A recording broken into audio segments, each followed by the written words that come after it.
Hey guys, so today I'm here with Lucky, as per usual, my baby, and I'm gonna be teaching bathing and how to properly bathe the horse. So we're gonna take you to the wash stalls. Yeah. So I'm here, come on bud, with Lucky. Remember, when you're walking your horse, you always need to be on the left side, one hand here and one hand on the rest of the lead rope. So we are going to the wash stalls. It's basically where you bathe your horse. This one doesn't have a thing. Let me see if this one does. Just because why not? I'm gonna teach you guys how to do a quick release knot because the cross ties right now are broken, so we're gonna have to tie him up. So you basically do one loop, two loop, get the rest of the lead rope, find an opening in the loops you just created, and pull the lead rope through.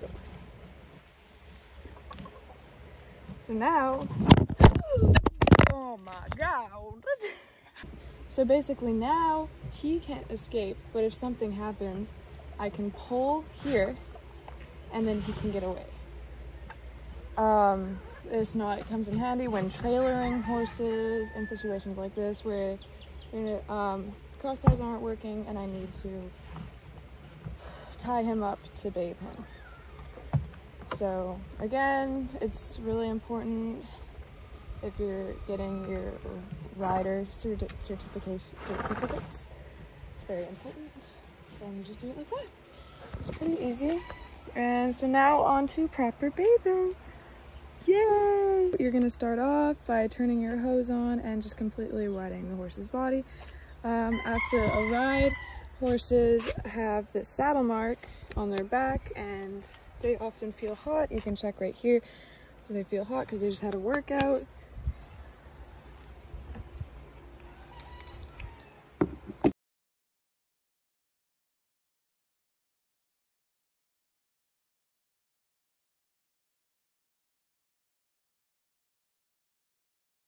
Accidentally time-lapse that whole thing of me wetting the horse, so I'll just do a voiceover for that because I can't really redo wetting my horse because you can obviously tell he's wet now.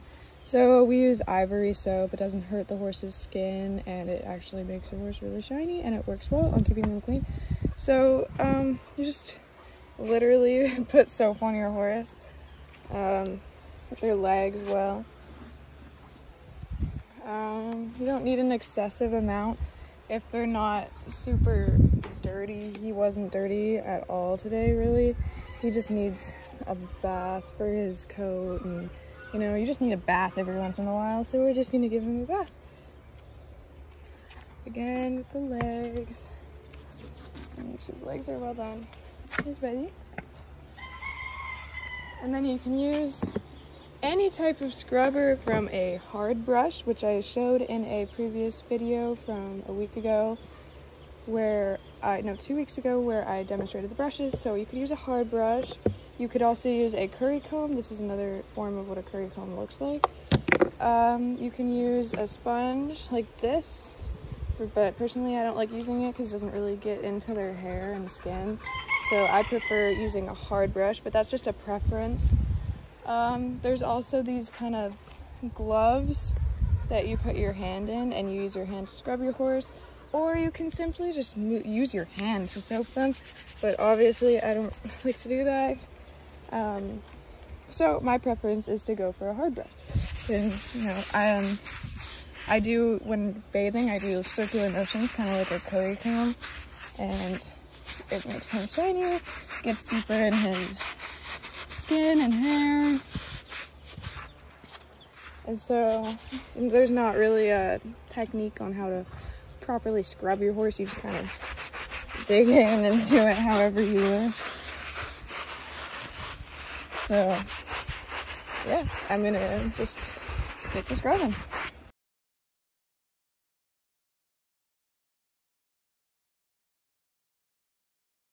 So I'm now on the other side of him, still scrubbing.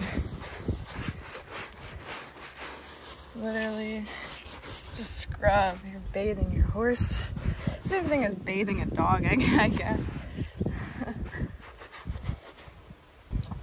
once you've completely soaping your horse, the soap's kind of vanished on this side. It's kind of sunny out.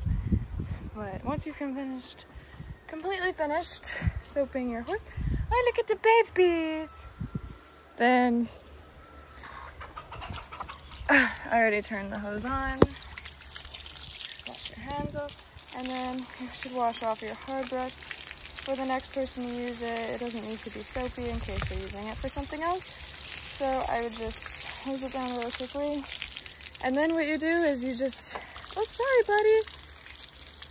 Yeah, don't do that. I accidentally sprayed his face a little bit and he does not like that. You literally just get the soap off. You just rinse it off. It's a pretty straightforward process.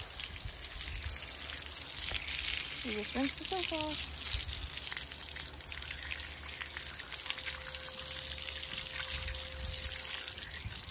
Make sure there's no soap left. You don't want him to be itchy later, because that's just not fair.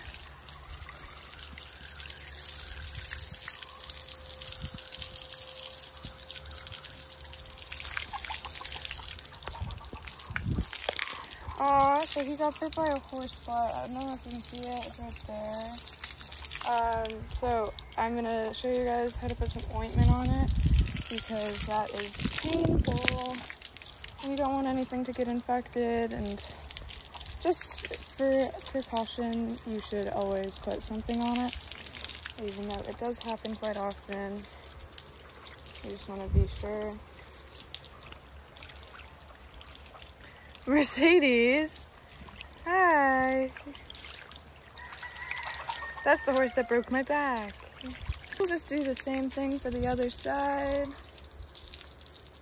Obviously, I have a kink in the hose somewhere. Oh, yup.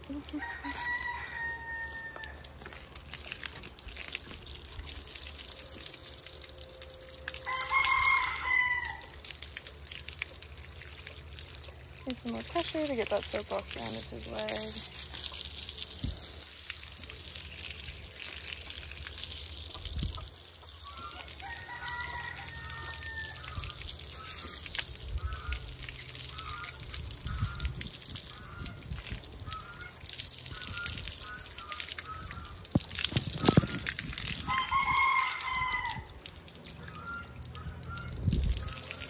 Yeah, you literally just, it's pretty simple. You just get the soap off. Not much to it. You just gotta make sure you do it thoroughly, because you don't want him to be itchy, and that's not fair to him. So, excuse me, sir. Good boy. So I put my hand there and I noticed there's some more soap. So it's, you just gotta make sure. Hold on. I rinse him thoroughly. Like, I'm gonna do, I'm gonna hose him down on each side probably 3 times. Make sure there's no soap left. Yeah, because it's, again, you don't want them to be itchy. Oh, the weather it's raining a little bit. I don't like it. Okay, so now that I have completely rinsed all the soap off, the next step would be wetting his face. You don't soap his face, you don't want it to get in his eyes, but I'm gonna use this sponge here, and basically all you do is wet it, completely wet the sponge, you know, let it soak up the water as best you can. And then just turn the hose off. Again, don't waste water. You get the sponge, you come up to your horse's face, and he is still being mean about it. But if I could show you guys. Okay, sorry. I just wanted to get a better angle. Basically what you do is you try your best to hold your head down and you just wet his face. Or her face. Or, yeah. Good boy. And then, oh, you're good. Oh, you're good. Not, you're good. Good boy. You're a good boy. You're good. Come here. He's good. You're good. You're a good boy. And I'm just running on his face gently. This is for to keep his face clean, as well as to get rid of the bridle marks that might be left on him. He's just bad with it at first, but most horses aren't gonna be this bad with it. He's just, I yell rescue and he's a little scared still, and he just doesn't like his face being wet. So once that's done, you're okay. You're fine. You're so cute. So your final step for bathing is sweat scraping. So it's called sweat scraping because you're basically getting all of the water off of him. How we use towels, we use sweat scrapers. So they could look like this, or they could look like this. It's just your preference again on which one you would prefer to use. Oh my gosh, hello. I prefer this one. Personally, I prefer this one. What are you doing? And this is so the horse's stall doesn't get wet, the hay doesn't get wet, because once the hay gets wet, the horse can't eat it. So you have to sweat scrape pretty thoroughly, and I'll demonstrate it now. The hair, this is against the hair, with the hair, against the hair, with the hair. So in sweat scraping, you go with the hair, and you get all the water off of your horse. So you see there's a lot of water coming off. Just do this.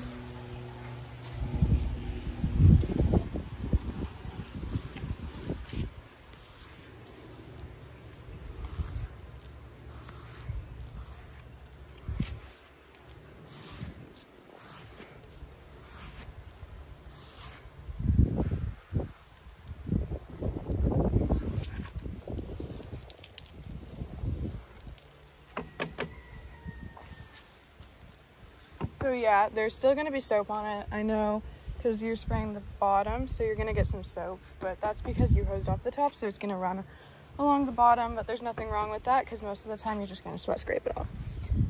So, yeah.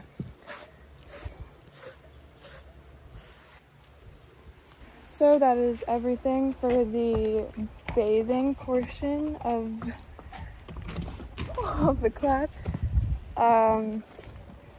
Obviously for competitions and horse shows, you're gonna bathe a lot more thoroughly, you're gonna scrub more. I'm just gonna go for a little walk with him, but you're obviously gonna do more. I just did a weekly bathe, so you just do a basic scrub, but for a horse show, a competition, you're gonna scrub a lot more, you're gonna use a lot more soap, and yeah, thank you.